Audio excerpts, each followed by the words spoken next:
All right guys, welcome back to Cold Pizza Watch Reviews. Today I'm talking about the all-new AVI-8 Flyboy Airmaster GMT automatic. Now, maybe you're new to AVI-8 watches, but they've actually been in business since 2012, and they primarily focus on aviation-themed watches.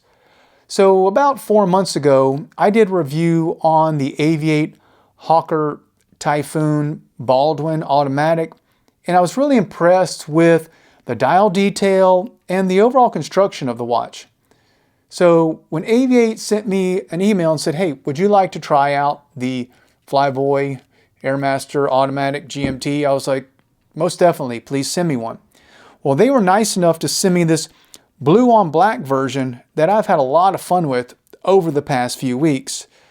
So before I tell you what I think about the watch and is it for you, let's jump into the specs. Starting off with the case, you're getting an all stainless steel case with a screw down case back that has 50 meters of water resistance. Now the case diameter comes in at an ideal 40 millimeter, which I found fit my 6.5 inch wrist perfectly. Next, you get a 48 millimeter lug to lug, which works well with a 40 millimeter case diameter. Next is the case thickness. On the Airmaster GMT, it's coming in at only 12.5 millimeters, which isn't too bad considering that this is an automatic GMT with a rotating bezel. Moving on to the lug width, you get a standard 20 millimeter lug width, so you're going to have a lot of fun trying out different strap options. Next up is this crystal. It's a slightly curved sapphire crystal that I find transitions well into this bi-directional bezel. So speaking of this bezel, it is a 120 click bi-directional bezel with blue and black coloring that I think contrasts so well with this dial.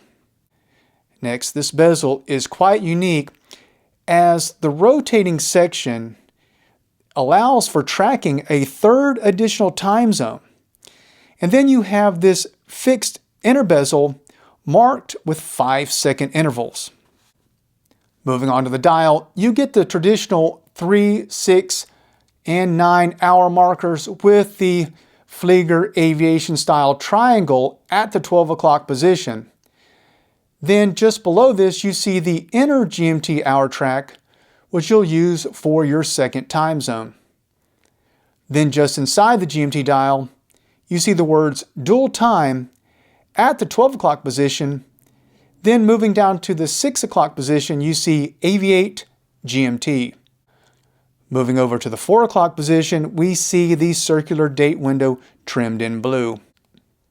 You'll notice that there's a lot of depth to this dial. This is especially visible in the blue index markers and how the dial steps down to the inner GMT 24-hour track.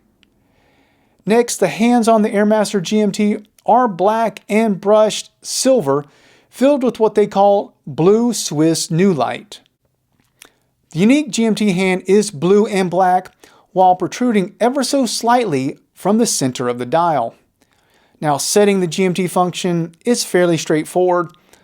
By pulling the crown out to the first position and turning it clockwise, you'll see the GMT hand change. Next, if you pull the crown out to the second position, then you can adjust the time.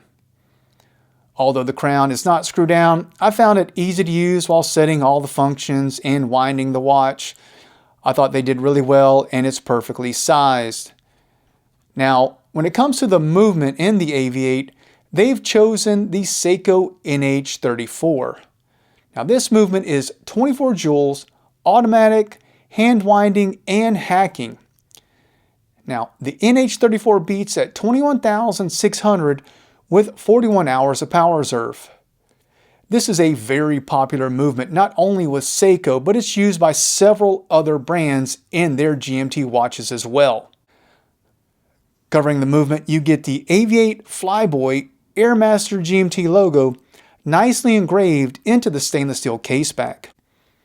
Moving on to the all-leather strap, you're getting a gray top side that has a blue underside, all of it stitched with gray and blue.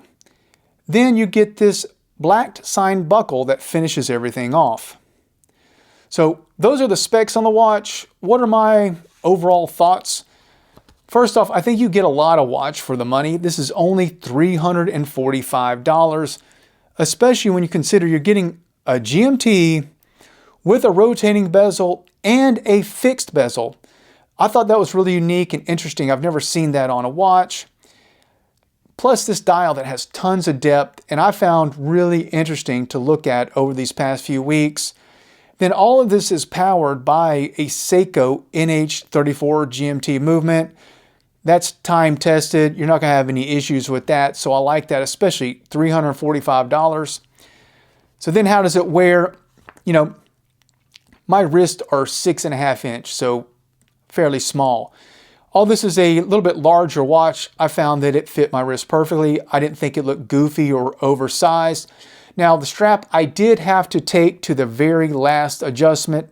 That's not uncommon when I try watches that do have a strap option. I'm usually on almost the last adjustment, so that doesn't bother me, but I just like to let you know that if you're around 6.5 inch wrist, you're probably going to be pulling this thing to the very last setting.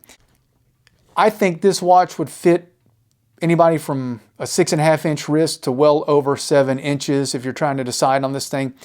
I think it's pretty well proportioned to medium to larger wrist. I don't know, guys, what do you think? Do you have an AVI-8? Were you considering this one? Talk about it in the comments below. If you have any questions on this one, this is the second AVI-8 that I've actually had my hands on, and I'm really impressed with it. Again, ask me in the comments below. And as always, I appreciate you tuning in to Cold Pizza Watch Reviews.